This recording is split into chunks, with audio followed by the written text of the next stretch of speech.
اول ما تفتح تطبيق صندر ممكن تبص تلاقي الرصيد بتاعك بالسالب، وبدل ما انت حاطط فلوس في المحفظة لا هتلاقي ان انت عليك فلوس. وكمان دي محفظة كمان الرصيد فيها بالسالب اهوت.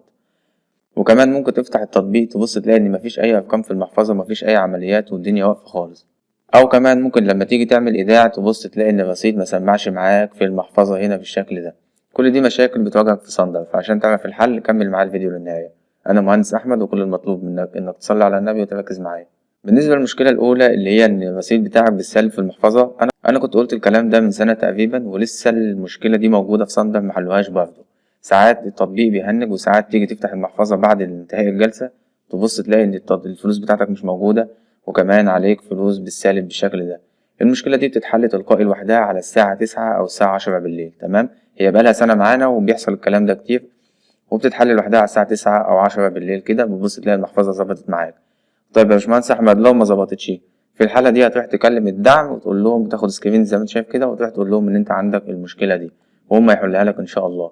وكمان لما تيجي تكلم الدعم هيقابلك مشكله ان هتلاقي بوت اللي بيكلمك، فعشان تخلي شخص يكلمك اعمل الطريقه اللي انا قلت لك عليها في الفيديو بتاع دعم صندر، هحط لك لينك الفيديو في وصف الفيديو اللي انت بتتفرج عليه ده.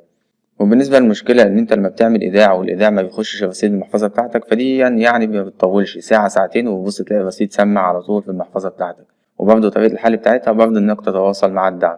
نيجي بقى المشكله كمان ظهرت حديثا في صندر، وان انت لما بتيجي تعمل ايداع من على انستا باي بالشكل ده، ان في شخص مسمي اسم الاكونت بتاعه على انستا باي بنفس اسم شركه صندر. تمام، ففي ناس لما بتيجي تعمل تحويل بالاسم المعرف اللي هو بتاع انستا باي بيفكروا ان الشخص ده هو شركة صندر، وبيحولوا الفلوس لحسابه هو، وبالتالي انت كده فلوسك راحت لشخص نصاب ونصب عليك في الموضوع ده. فانت عشان تحول من انستا باي التزم برضه بالطريقة اللي انا عملتها في الفيديوهات، واللي انا هحط لك اللينك بتاعها في وصف الفيديو اللي انت بتتفرج عليه ده.